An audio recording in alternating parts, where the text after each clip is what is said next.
Dream of the Red Chamber Chapter 68. I want you to picture a sprawling, high-walled traditional estate. It morphs into something almost like an intricate chessboard. Yeah, because it's not just a home. Exactly, it's an institution. Every single interaction is governed by strict rules, rigid hierarchy, and public reputation. It operates very much like a complex corporate structure. And at the center of our scenario, we have a husband named Jia. Okay. He has quietly taken a second wife, a younger woman named Yu Erji. Knowing full well this would cause a massive disruption to the family order, he houses her in a secret location well outside the main family compound. Right, and then the timeline shifts. Giolina leaves on a trip that is only supposed to take about a month. Just a quick trip? Yeah, but it stretches closer to 2 months. And reading through the source material, this delay is the absolute catalyst for everything that follows. Because during this 2-month window, his first wife discovers the secret. Yes. Wang Xifeng. Phoenix, right? Phoenix. And she is the one who essentially runs the day-to-day operations of this massive estate.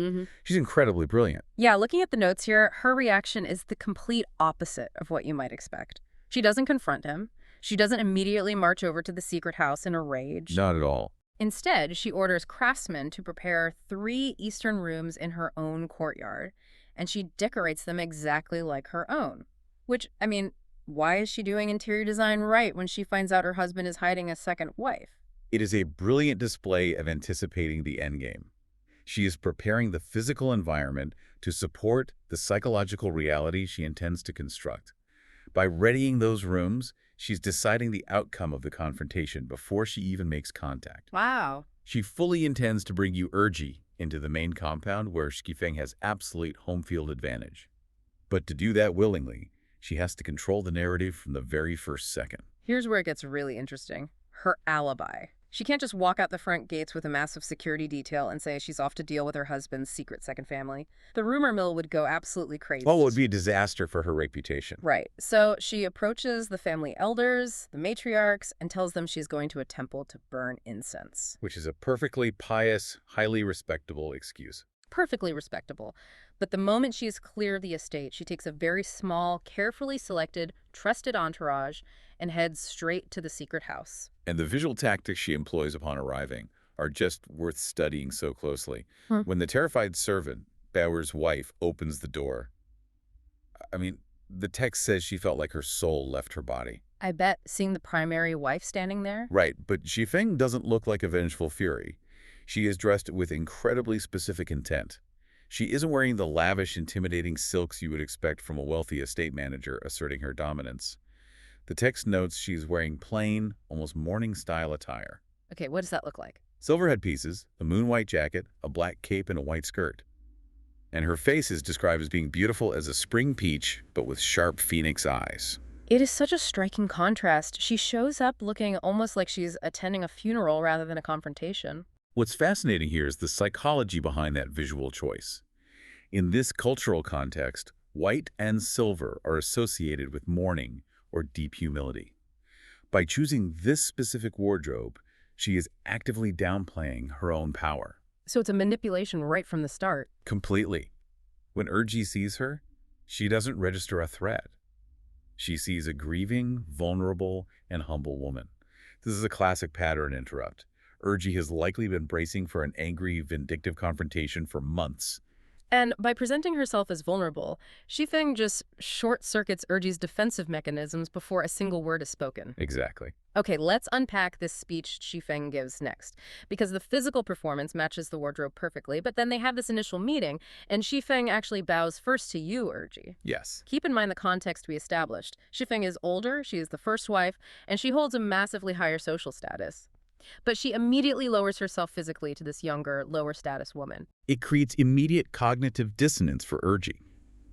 When a person of higher power unexpectedly submits to you, the natural human instinct is to rush to correct the imbalance, to accommodate them.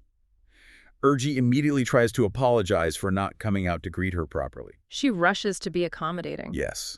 Xifeng has effectively handed Erji a false sense of authority. And then she completely rewrites history. She outright lies. She sits Erji down and says, look, as a woman, I just wanted my husband to be careful, to not go out to the red light districts. I actually wanted him to take a second wife so we could have an heir. She claims she was the one pushing for it. Right, but she says he misunderstood her intentions. He thought she was jealous. She is employing the shared enemy tactic. By blaming Jia Lian's supposed misunderstanding, she plays the ultimate victim while positioning herself and Erji on the same team. It's so smart. They're framed as two well-meaning women who are simply victims of a man's lack of communication. It removes the natural rivalry between the first and second wife and replaces it with a fabricated sisterhood. But it goes so far beyond just a fabricated sisterhood. Xifeng starts crying. She tells Erji that back at the main house, the servants are gossiping, ruining her reputation, painting her as this jealous, terrible wife. She looks Erji in the eye and says, "My name and my integrity are entirely in your hands." A brilliant emotional trap. And she begs Erji to move into the main house. She says they can be like sisters, share the same food, serve their parents-in-law together, advise their husband together. She even says, "If you don't come back with me, I will just stay here and be your servant. I will wash your face and comb your hair." And notice the shift from emotional appeal to material validation here. During this exchange, Xifeng showers Erji with lavish gifts. Oh, right, the silk. 4 rolls of top-tier silk and 4 pairs of gold and pearl hairpins.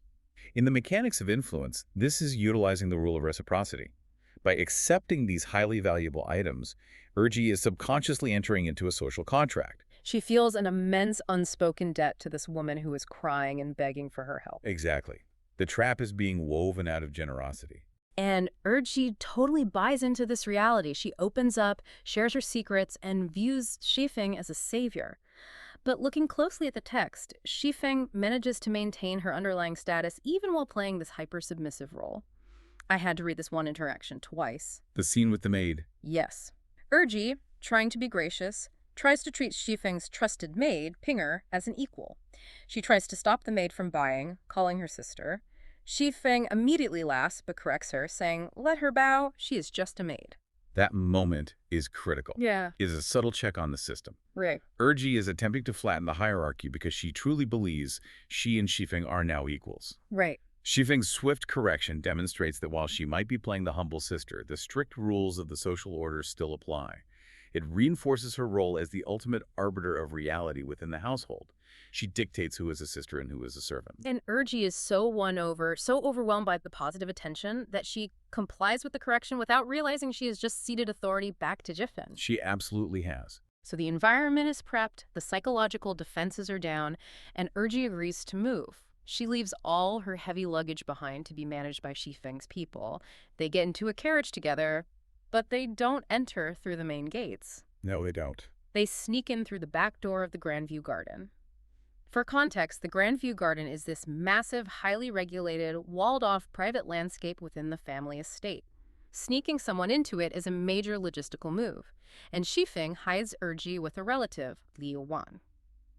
Looking at the strategy here, why sneak her in under a pretext? What's the leverage Xifeng is using to justify hiding her? If we connect this to the bigger picture, the entire isolation strategy hinges on one massive piece of systemic leverage.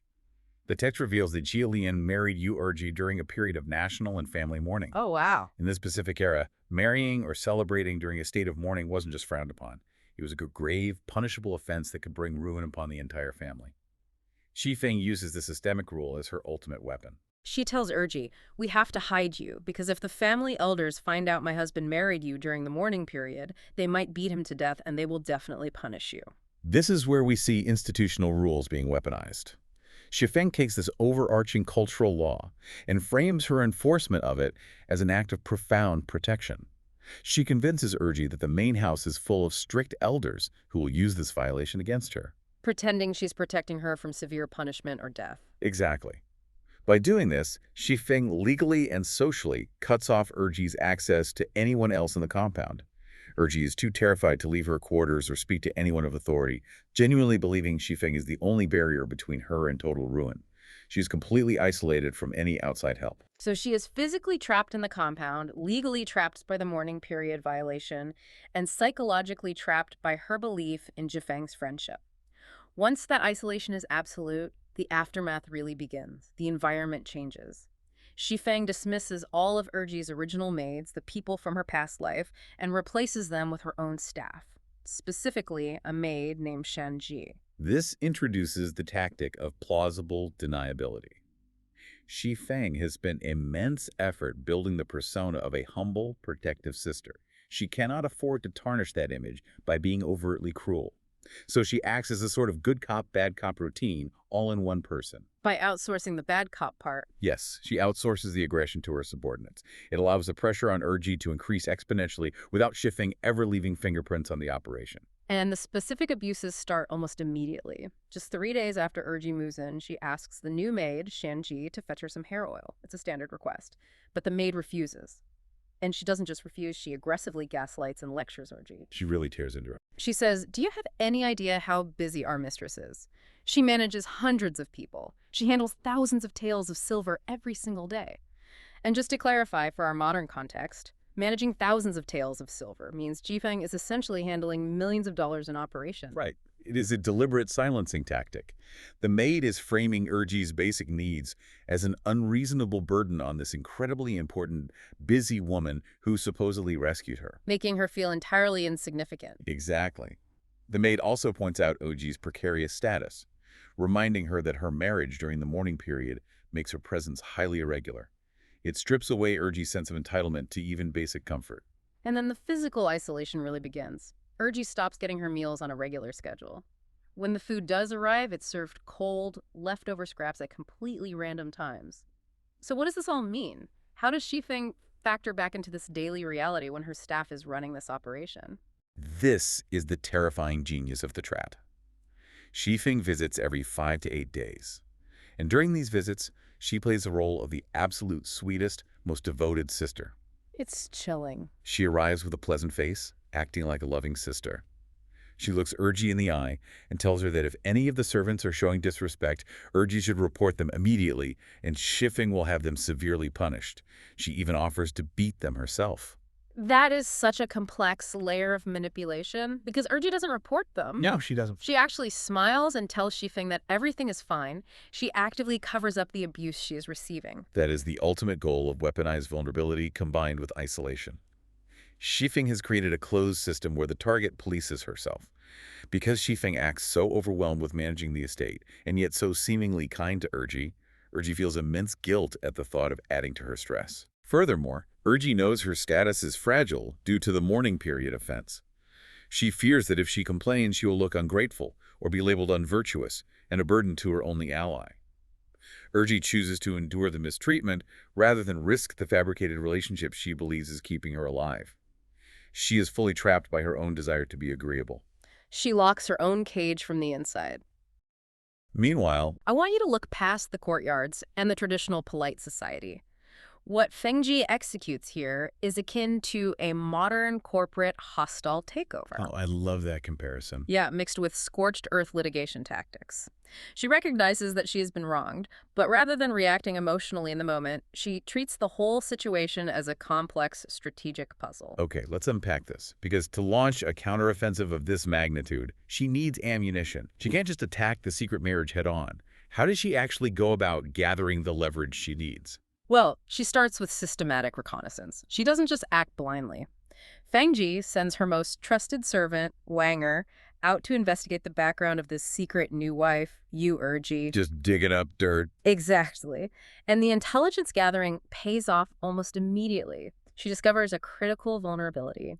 Urji had a previous betrothal. An estranged ex-fiancé. Right. A guy named Zhonghua. And based on the text, who is Zhonghua? Like, what makes him the perfect tool for her plan? Oh man, he is a 19-year-old degenerate gambler. Wow, 19. Yeah, so young, but totally ruined. He has already squandered his family's wealth. He's been formally kicked out of his home by his own father. Jeez. And he is currently surviving in a gambling house. He is desperate, which makes him highly malleable for Fengji. Because he needs money. Exactly. Furthermore, Fengji learns this crucial piece of information. Zhonghua's father had quietly accepted 10 taels of silver from Urji's family to officially dissolve the engagement. Wait, 10 taels.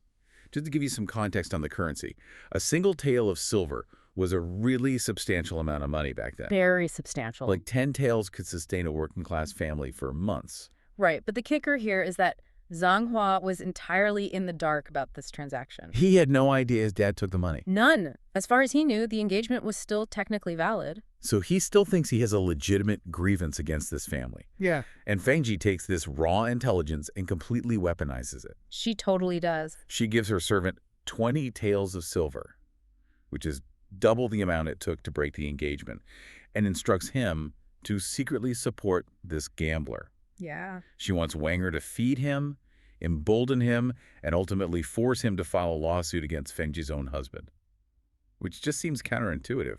Why would she fund a legal attack against her own household? Because she is manufacturing an external crisis to generate internal leverage. Oh, wow. Right. By introducing a third party, the aggrieved ex-fiancé, she distances herself from the initial conflict. It's not her complaining, it's this outsider suing them. That is brilliant. And the specific charges she instructs Zhang Hua to file are just brilliantly calculated. She doesn't just want him to sue for breach of contract or something simple. Right. She demands he accuse her husband of, quote, disobeying imperial decrees and deceiving parents during state and family mourning, relying on wealth and power, forcing the breaking of an engagement, and taking a second wife. Okay, that escalated quickly. Why emphasize the state and family mourning aspects so heavily? That is the linchpin of the entire threat. You have to understand, in this culture, periods of state or family mourning carry immense societal and legal weight. They don't mess around with that. No, not at all. During these periods, you are strictly forbidden from engaging in celebrations or marriages. Violating a mourning decree is not a simple faux pas. It's not just frowned upon. It is viewed as an act of profound disrespect to the emperor and your ancestors. It is a severe legal taboo. So by injecting that specific charge into the lawsuit, Fengji elevates a private family embarrassment into a catastrophic legal liability. Something that could ruin the entire family's standing. Exactly. But even as a desperate gambler, Zhang Hua actually hesitates. The text notes that he deeply knew the stakes and didn't dare act rashly. He's not stupid. Right. He understands that accusing a powerful aristocratic family of violating imperial mourning decrees could backfire on him horribly. It's a huge risk for him. But when Wanger reports back that the gambler is scared, Fengji doesn't recalibrate at all. She dismisses his fear entirely. She just says, even if he accuses us of treason, it's fine. It's just to cause a scene so everyone loses face. If it gets too big, I can naturally settle it. That response reveals her extraordinary risk tolerance. She isn't afraid of the fire because she knows she controls the flow of oxygen. Oh, I like that. She understands that the lawsuit is merely a prop. The goal is not a legal victory for Zhang Hua. The goal is to induce panic within her own family network so she can dictate the terms of the resolution. Here's where it gets really interesting, because the way she directs the actual mechanics of the lawsuit is a complete masterstroke in misdirection. She doesn't just have Zhang Hua sue her husband directly. She explicitly orders her servant, Wanger, to have Zhang Hua implicate Wanger himself in the lawsuit as the middleman. Yes. She essentially orchestrates a scenario where she is suing her own operative. It is a classic proxy warfare tactic.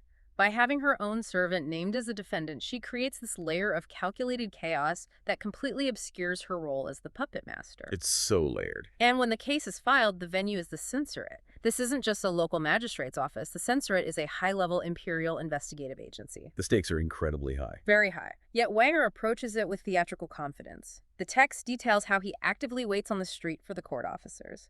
When they arrive, he acts overly compliant. He practically volunteers for arrest. Exactly, which actually confuses the officers. It's a total performance. Yeah. Once inside the court, Wanger kneels before the judge, pretends to read the lawsuit for the very first time, and plays the victim. He's a great actor. He admits that his master took the second wife, but claims Zhang Hua has a personal grudge against him and is just dragging him into the mud. And then he drops the bait. He suggests to the judge that others are involved and begs the court to investigate further. He is skillfully steering the judicial machinery right where Fengji wants it. Prompted by this performance, the court interrogates Zhang Hua, who then names Jia Rong. Jia Rong being Jia Lian's nephew. Right, and he's a key figure in the broader family network that helped facilitate the secret marriage in the first place. So the censorate takes the bait and formally summons Jia Rong. The trap is sprung. The trap Fengji set has now officially ensnared the extended family.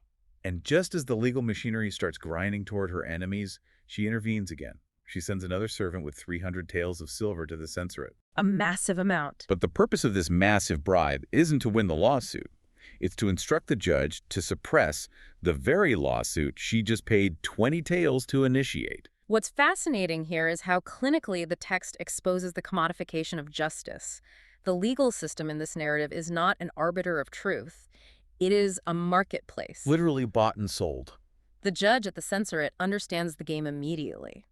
He accepts Fengji's 300 taels, which again is a staggering sum, and overnight his judicial stance completely reverses. He does a total 180. He suddenly dismisses Zhang Hua as a scoundrel who is merely making false accusations over unpaid debts. So she funds the prosecution, and then she buys the judge. She just wants the threat to loom over her family without the risk of an actual trial. And the psychological pressure works perfectly. Oh, it really does. Over at the Ningguo mansion, the targets of this lawsuit are scrambling. Jia Zhen, the head of that household, and his Jia Rong are terrified of the legal exposure. They are panicking. So they scrape together 200 taels of silver of their own and send it to bribe the exact same court. The censorate is effectively double-dipping here. They are collecting massive bribes from both the plaintiff's secret backer and the defendants. Incredible. And having pocketed 500 taels in total, the court simply sits on the case. They don't dismiss it entirely, nor do they prosecute it. They keep the threat in a state of suspended animation by only summoning Jia Rong to testify. Just to keep them sweating. Exactly.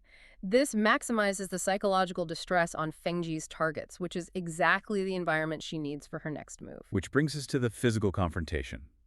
Imagine you are sitting in the Ningguo mansion. You are Jia Zhen or Jia Rong. You think you are managing a dangerous legal crisis involving the censorate, hastily deploying bribes to keep yourselves out of prison. Tensions are high. And suddenly, a servant announces that Fengji has arrived at the gates. The reaction of the men in that house speaks volumes about asymmetrical power. Jia Zhen is a patriarch. Within the societal structure of the time, he holds immense traditional authority. He's the boss. But the moment he learns Fengji is crossing his threshold, that traditional authority just evaporates. He completely abandons ship. He explicitly tells Jia Rong to handle her, orders a horse to be saddled, and literally flees his own estate to hide. He runs away. Why does a powerful patriarch run from his cousin's wife? Because traditional authority is useless when your opponent possesses asymmetrical leverage. Jia Zhen knows he is guilty of facilitating the secret marriage, and he knows Fengji is fully aware of his complicity. He has no defense. He cannot pull rank on her because she holds the moral and legal high ground, backed by the looming threat of the censorate. His flight is a visceral acknowledgement that she has outmaneuvered him completely. And Fengji's entrance into the mansion is a masterclass in cognitive disruption. It really is. Yishi comes out to greet her with a polite smile, attempting to maintain the standard aristocratic pleasantries. Fengji doesn't say a word initially. She walks up and spits directly in Yushi's face. That moment is crucial to analyze. In a highly stratified aristocratic society, maintaining decorum is everything. It governs all interactions. It's the glue of their society. Yes. By physically violating that decorum so aggressively, Fengji induces a cognitive freeze. It is a pattern interrupt. Yushi and the others are expecting a tense conversation, maybe some veiled threats. Right, some passive aggressiveness. But by spitting in her face, Fengji shatters the social contract, signaling that the normal rules of engagement no longer apply. It instantly establishes sheer dominance in the room. And once she has them completely off balance, she launches a devastating verbal assault. She screams at them, demanding to know if they are just dumping their unwanted girls on the Jia family. She is relentless. She throws the law in their faces, reminding them that they facilitated this marriage during a double mourning period. She takes the reality of her own orchestration and entirely projects it onto them. This is where her gaslighting reaches its absolute peak. She is the architect of the lawsuit that has them terrified, but she pivots to play the ultimate victim. Crying and everything. She begins to sob uncontrollably. She claims that the lawsuit they brought down upon the family is ruining her reputation in the outside world. She accuses them of trying to frame her as a jealous wife, suggesting they engineered this entire scenario just to force her out of the family. She has them so busy defending themselves against these rapid-fire accusations of sabotage and legal jeopardy that they lack the mental bandwidth to even question how the censorate got involved in the first place. They can't even think straight. And while she has them pinned down, she issues a nuclear threat. While crying, she insists that they all march down to the government court immediately to clear her name. And following that, she demands they summon the entire clan for a formal meeting, to issue her a divorce document so she can sever ties with them forever. That is a highly calculated strategic bluff.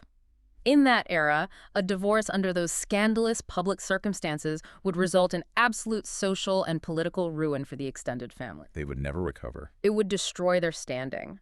By demanding the one outcome they absolutely cannot afford, she weaponizes her own simulated panic.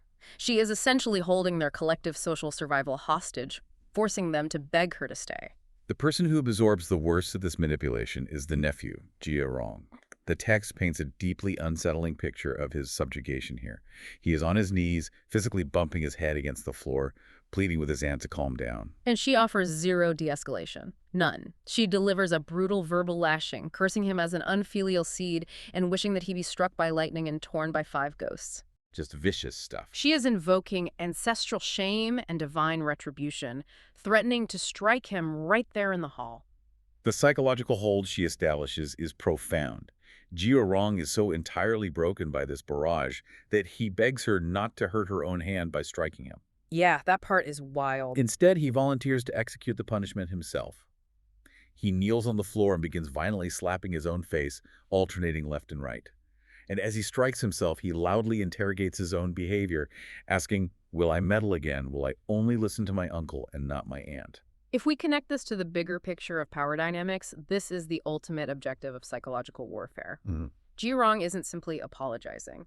He has internalized her authority so completely that he is physically punishing himself on her behalf. Doing her work for her. He is verbally reaffirming her supremacy over him in front of his entire household. When your target begins to actively enforce your will upon themselves, the subjugation is absolute. And the environment in that room is suffocating. The text observes the bystanders, the servants, and other family members. They watch Wang slapping himself and talking to himself, and they feel the urge to intervene. They even feel the urge to laugh at the sheer, tragic absurdity of the spectacle. Because it is absurd. But they remain completely frozen. They do nothing because the atmosphere of terror Xifeng has cultivated is too dense to pierce. Meanwhile, you might think a calculated mastermind would walk into the room with, I don't know, a cold, intimidating silence. But she goes the complete opposite route. She immediately escalates the situation to a level of sheer, disorienting panic. total chaos. Total chaos. The text says she throws herself entirely into Madame Yu's arms, wailing at the top of her lungs, crying out to the heavens and screaming about her dead ancestors. Wow. She even threatens to kill herself right then and there by smashing her head open. Which, I mean, sounds completely unhinged on the surface. Right. And the physical intimidation she uses is incredibly specific. The text describes Xifeng grabbing Madame Yu and rubbing her into a, quote, ball of dough. A ball of dough. Which is such a funny, bizarre phrase. But imagine the sheer panic of someone invading your personal space that aggressively. That's terrifying. She is literally kneading this prominent woman, completely overpowering her physically, until Madame Yu's clothes are absolutely soaked in Xifeng's tears and snot. Let's pause and look at the psychology of that ball of dough moment. Yeah. Why does this physical and emotional barrage actually work? Because this is not a woman losing control in a fit of genuine rage. No, not at all. This is a deliberate tactic called shock and awe. By completely invading Madame Yu's personal space and flooding the room with hysterical emotion, Xifeng bypasses her opponent's rational brain. She forces Madame Yu into an immediate fight, flight, or freeze response. Wait, but Madame Yu isn't just a random servant. Right. She is a prominent family member who actually helped set up this marriage. Why doesn't she just push Xifeng off, assert her authority, and tell her to calm down? Because Xifeng doesn't give her a single second to recover. While Madame Yu is still reeling from the physical assault, Xifeng drops a tactical nuke. Oh, here we go. She demands a divorce paper. A divorce paper? Yes. She dramatically claims that she clearly isn't virtuous enough to tolerate her husband's actions, so the family should just cast her out. Oh, wow. So she preemptively fires herself, basically. Precisely. By demanding the divorce, she instantly flips the script. She positions herself as the ultimate victim of a corrupt family. She makes Madame Yu the undeniable villain for allowing this massive breach of protocol to happen in the first place. And Madame Yu just freezes. The text says she is rendered totally speechless, which is when Xifeng unleashes these brilliantly cutting insults. That you're so harsh. She looks this paralyzed woman and asks if she has an eggplant stuffed in her mouth, or if someone put a horse bit on her. She is completely stripping away any lingering authority, madam. you might have thought she possessed. She berates her for caring only about maintaining a fake reputation for being virtuous. She calls her a gourd with a sawed-off mouth. A gourd with a sawed-off mouth. Meaning, madam, you just sat there in silence and did nothing when she absolutely should have spoken up to stop this secret marriage from happening. Xifeng is looking her right in the eye and saying, your silence makes you complicit, and your so-called respectable reputation is a complete joke. And this breakdown of Madame Yu's defenses paves the way for the next phase of the operation. Once she has battered them into submission emotionally, Xifeng starts weaponizing guilt and the law. This is where the strategy shifts gears. Xifeng suddenly claims the ultimate moral high ground. She reveals to these terrified relatives that she has already taken matters into her own hands. The big reveal. She has personally brought this new secret wife, second sister Yu, into her own home. She tells them she is providing the girl with 3 teas and 6 meals, golden slaves, and silver maids. Right. And she frames this as an act of pure, selfless sacrifice. She claims she did it to protect the entire family from the wrath of the elders if the secret ever leaked out. Notice what she's doing there. She is painting herself as the benevolent savior who is forced to clean up their disastrous mess. Exactly. But of course, every good savior needs a crisis to rescue people from. So Xifeng introduces the real threat. She reveals that an active lawsuit has just been filed regarding second sister Yu. And the person who filed it is a man named Zhang Hua, whom Xifeng's servants have investigated and discovered as a desperate, destitute beggar. Yes. Now, if I am Madame Yu, I might be thinking, okay, a beggar filed a lawsuit.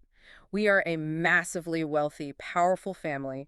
Why on earth do we care about a beggar? That is the logical assumption. But Xifeng quickly dispels that comfort by laying out the actual stakes. She lists the severe legal and social crimes her husband and the relatives who aided him have committed by arranging this marriage. This is the scary part. It is a 4-part disaster. First, marrying during a period of state mourning. Okay. Second, marrying during a period of family mourning. Right. Third, marrying secretly without parental permission. And fourth, taking a new wife while already having one. Can we break that down a bit? Because to a modern listener, maybe marrying without permission sounds like a slap on the wrist. How bad are these crimes in the context of the novel? They are catastrophic. Right. We need to remember the cultural reality of the Qing dynasty setting here.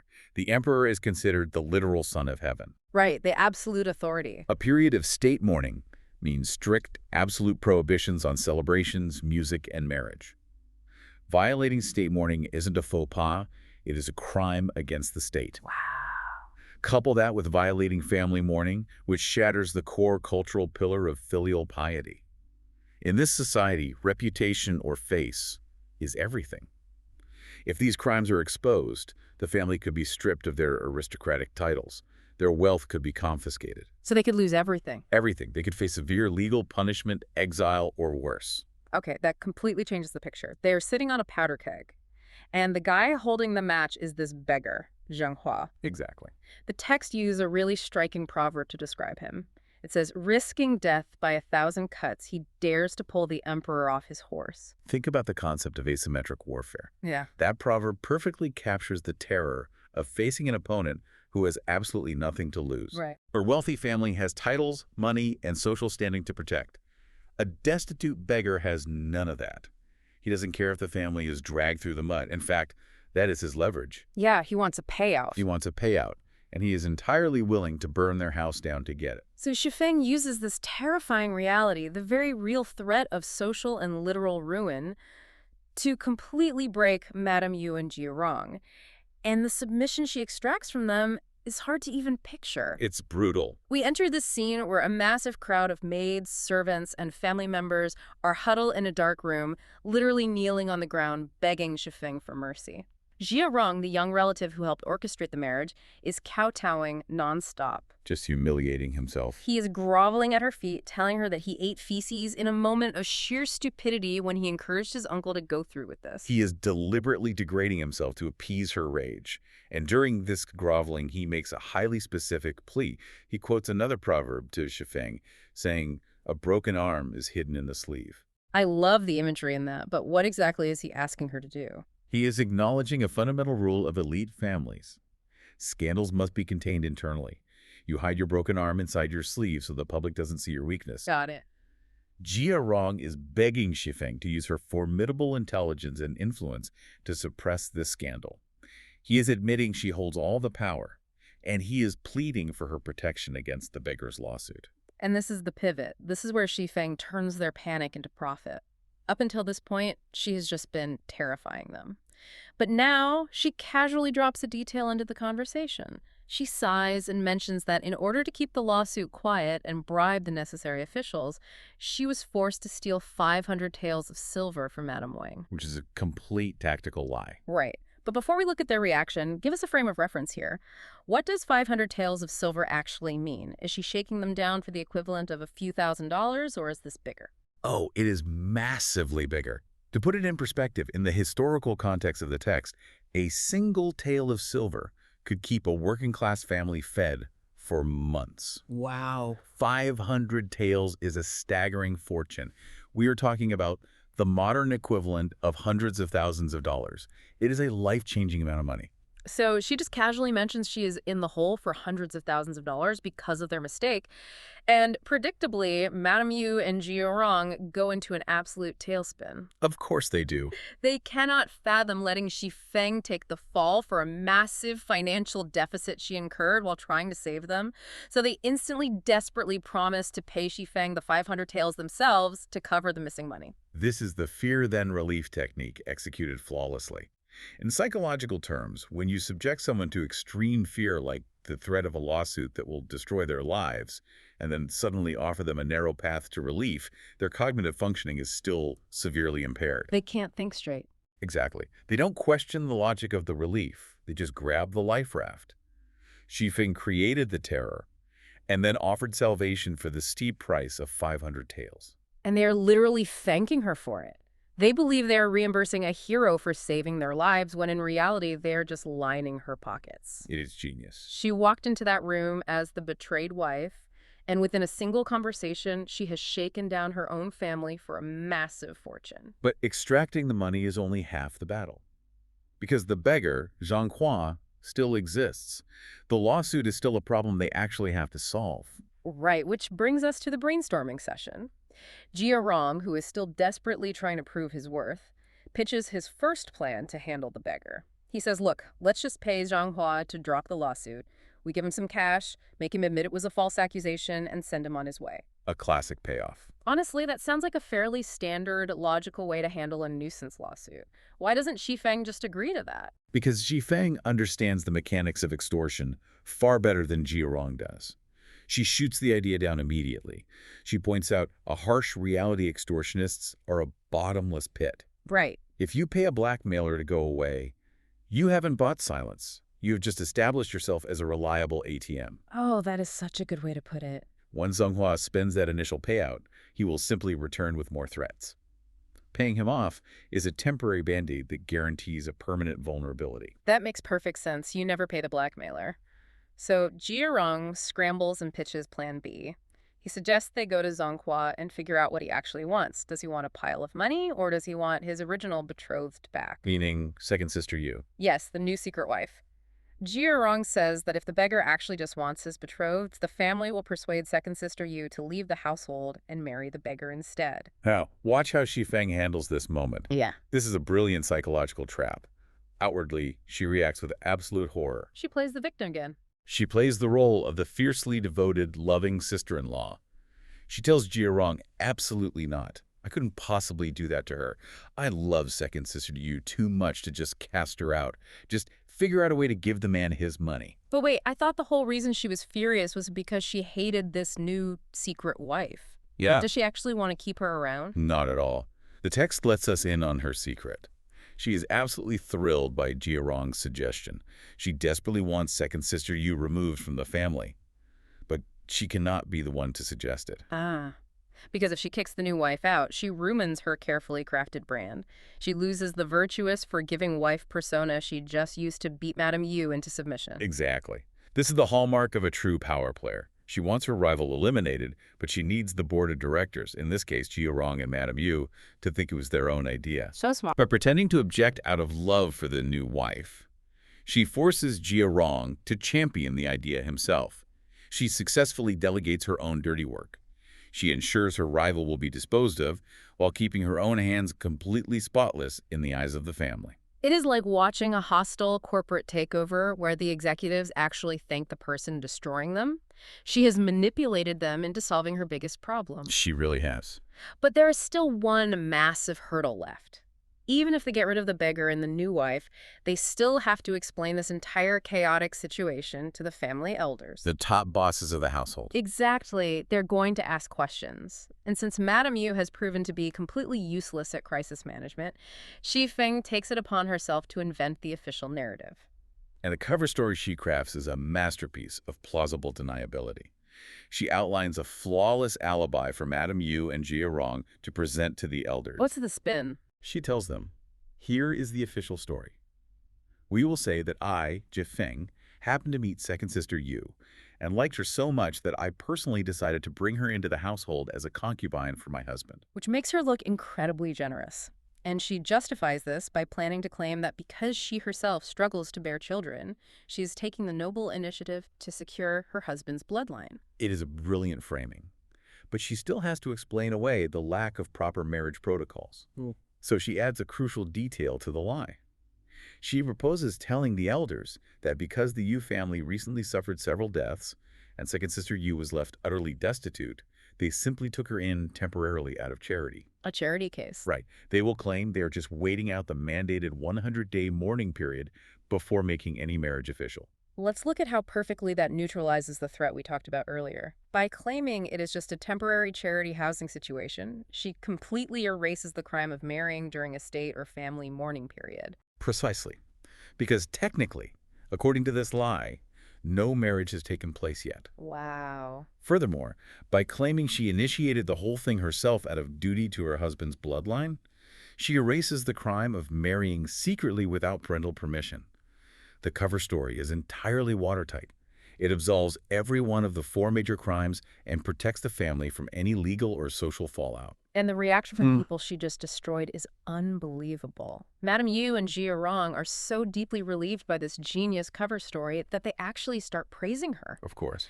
The very people she just physically assaulted, terrified with a lawsuit, and extorted for hundreds of thousands of dollars are now calling her broad-minded and resourceful.